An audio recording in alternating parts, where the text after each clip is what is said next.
नमस्कार, मैं राहुल अवस्थी और आप देख रहे हैं भारत अपडेट। एक बड़ी और सनसनीखेज खबर सामने आई है कि अमेरिका ने संकेत दिए हैं कि भारत अब वेनेजुएला से तेल खरीद सकता है, लेकिन यह सब होगा अमेरिका के नियंत्रण के तहत। यानी वेनेजुएला का तेल सीधे भारत नहीं जाएगा, बल्कि अमेरिका इस पूरे प्रोसेस पर अपनी नजर रखेगा और इसके प्रॉफिट में भी उसकी हिस्सेदारी होगी।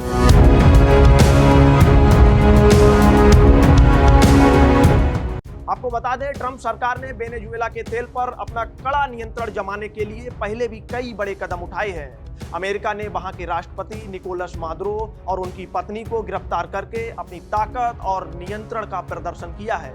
इससे यह साफ हो गया है कि अमेरिका वैश्विक तेल मार्केट और वेनेजुएला के कच्चे तेल पर सीधे अपना अधिकार रखना चाहता है।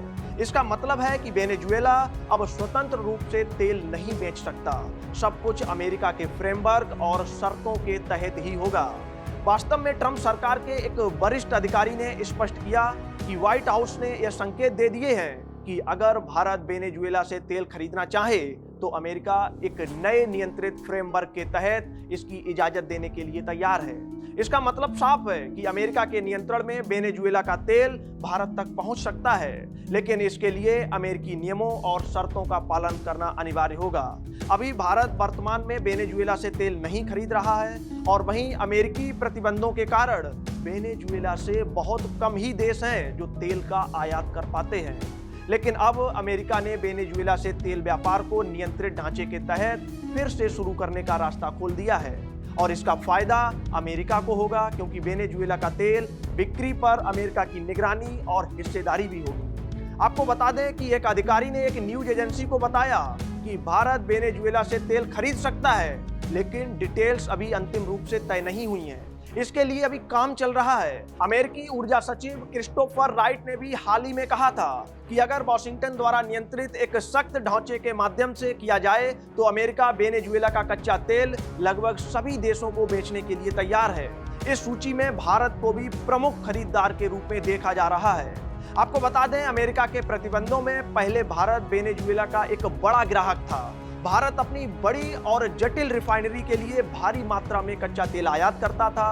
अगर अब यह नया फ्रेमवर्क लागू होता है तो भारत को सप्लाई की वैधता और स्थिरता मिल सकती है। यह समय इसलिए भी महत्वपूर्ण है क्योंकि वैश्विक मांग बढ़ रही है और भारतीय रिफाइनरी की क्षमता में तेजी से काम बढ़ रहा है। न्यूयॉर्क में हाल ही में हुई एक एनर्जी कॉन्फ्रेंस में राइट्स ने यह भी कहा कि अमेरिका अपने स्टोरेज में रखे 30 से 50 मिलियन बैरल वेनेजुएला के तेल को बेचने की योजना भी बना रहा है। इसके बाद भविष्य में उत्पादन के साथ लगातार बिक्री की संभावनाएं भी खुलेंगी। यह कदम वैश्विक तेल व्यापार के कुछ हिस्सों को बदल सकता है और यह संदेश देता है कि अमेरिका पूरी तरह से इस व्यापार पर नियंत्रण रखना चाहता है। लेकिन अब सवाल यह है कि क्या भारत वाकई वेनेजुएला से तेल खरीदेगा, और अगर खरीदेगा तो कौन सा तरीका अपनाएगा?